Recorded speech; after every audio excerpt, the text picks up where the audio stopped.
This is our family project. We're building this home in the North US, and today I would like to share with you my experience of installation ICF foams, installation of purlins, and preparation for the insulated roof panels.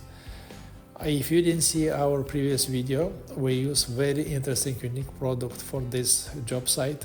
That is a foam specially designed and made for the concrete slab foundation, 10 inches thick, pre-cut in the factory by giving by us dimensions. Just we need to put all like a puzzle on the job site on prepared surface, and this is concrete, not never gonna touch the soil and exposed to the sides, to the weathers and condition. We installed radiant floor heating, connect some sewer lines where it's necessary, and install rebars and ready for concrete. When the concrete is ready, it's time to raise the walls.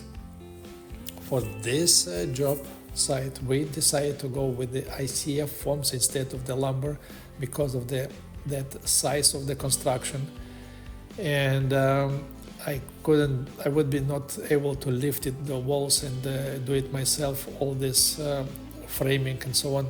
So ICF foams, it works for me much better. I can raise the walls by myself, make openings of the windows and doors, easy to cut, easy to connect, and lift where it's necessary to some places where it needs to be. And I would say this material works for me very well. And ICF, that is 2 layers of foam, right? It's between those layers, it's a place for the metal rebar, and later on it's going to be pour the concrete inside. For interior, I would decide to go with the wood frame. That would be easier for me to attach it galvanized metal purlins. That is instead I-joist wood kind of material, and of course I have to design it and make some kind of lifting equipment for that purlin because I would not be able doing myself, right? So it's like 30 feet and over 300 pounds of weight of each one. So this construction of those cranes works for me just very nice. I installed 2 electric hoists on both of them, and just can tell you that the first purlin installation, that was very difficult. Difficult because first of all it was kind of pressure. I don't want to break anything. I don't want to drop that purlin to break some sewer pipe or some foams in the walls. I don't want to break even purlin or damage purlin, what I'm going to do then later, right? So it was so much attention, to this old job, that kind of little bit, I would say, even stressed, right? And I have to lift it one up more than another because they're longer. It's not between walls dimensions of this purlin, but it's the dimension of purlin is from outside wall to another wall outside. So it's longer than between, and you have to lift one, more up, another less, and so on. But when I done with the first one, second and third, and the rest, it went just fine. I get some experience of this making cranes and lifting. So if you would ask me why I installed metal instead I joist wood, I just recently installed wood I joist, and to tell the truth, I'm not satisfied with that material. It's kind of weak, soft, and when you walk on that roof, it's kind of, you feel that movement. And on this one that material much stronger, and it's not making that kind of movement, when you're installing. And I can tell you up front, because by this time I already installed the roof, and you walk on the roof, it's like a concrete, not movements, nothing. It's very strong. I'm very glad that I did this way.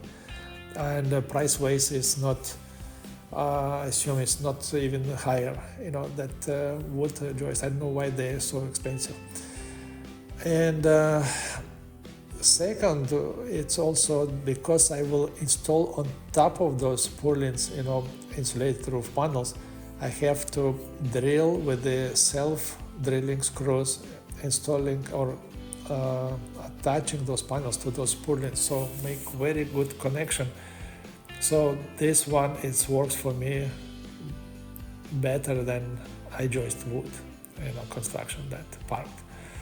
So then next question, what I assume it's gonna be, why I install purlins before I pour concrete in those ICF foams. They would probably make stronger, that feeling. It's easier would be work with. Yes and no, because of the purlins became pre-cut, pre-drilled for balls, and cuts for the cables and through going ventilation. So I have to be precise with dimensions, and I don't want to be space between walls bigger or smaller than purlins dimension. So I have to be just sure, and I was prepared that if I have to move that wall with ICF a little bit left or right or both out or in, I can do it. But it's for us went everything just fine. We didn't have to move anything. Purlins was perfect dimensions. And this one in front is biggest and heaviest, and we still lift it with those cranes. I attach it to some L-shaped bolts, which is gonna be in the concrete later on. It will hold the concrete, those purlins. Installed a little bit more, maybe all kinds of supports, protections, and maybe you will do it. But I feel that I need to protect us. It's like off-grid construction, so you don't want any trouble with that kind, stuff.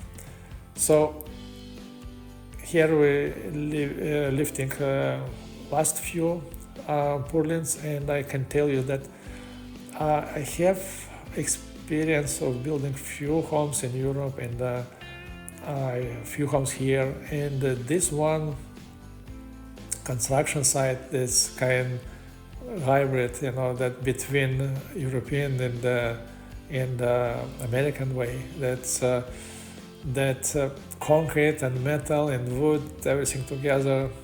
But again, I can tell you up front, this moment that house is so strong and so nice. And we install windows, that's everything so nice, everything works together. This is going to be a few bedrooms, and the purlins much smaller, and of course it's much lighter, and my wife just alone can lift them to the right spot, and I have to just grab a couple bolts and ladder and attach them to the right place. So this looks like very simple, but it is very simple, and I would advise you that you can do it. Also, there's nothing is so difficult, to get. And when you're doing it yourself, my job site is also quite clean. I don't have such mess. Just what I needed, and very enjoyable time to build that house. And I guess this house is going to be very warm, like a passive home. So looking forward to see our bills for this heating home.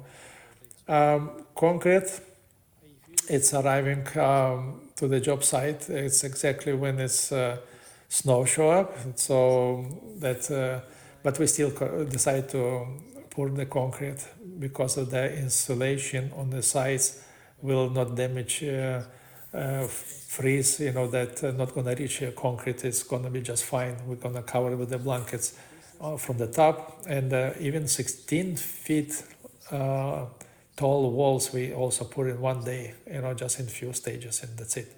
So home is basically then ready. And in a few days I will remove those supports and ready for the roof. Thank you very much for joining us and being with us, and I wish you the rest of the day nice, and see you in the next video. Thank you. Bye.